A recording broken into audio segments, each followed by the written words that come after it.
গাইবান্ধার সুন্দরগঞ্জ উপজেলায় একটা সময় ছিল, যখন ছোট্ট গ্রাম চরখোদ্দা ছিল শুধু কৃষিকাজের উপর নির্ভরশীল।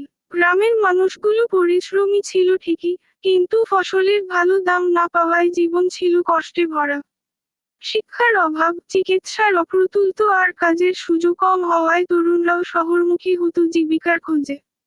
হঠাৎ করেই সবকিছু বদলে যেতে শুরু করলো, যখন একদিন গ্রামের পাশে একটি তিস্তা সোলার প্যানেল স্থাপনের ঘোষণা এল।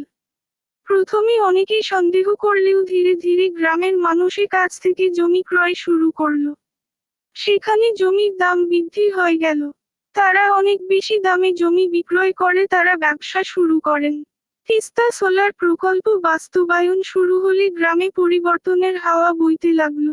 এর পাশেই আলী বাবা নামক একটি পার্ক স্থাপন সহ বাড়িতে বিদ্যুৎ আসল, ছেলেমেয়েরা স্কুলে যেতে লাগলো, বাজারে নতুন দোকান খোলা শুরু হলো। শুধু অর্থনৈতিক পরিবর্তনই নয়, মানুষজন এখন স্বাস্থ্য নিয়ে সচেতন, নিয়মিত চিকিৎসা নিতে শুরু করেছে। গ্রামের রাস্তাঘাট উন্নত হয়েছে, এবং সবচেয়ে বড় কথা, গ্রামের মানুষ এখন আশাবাদী।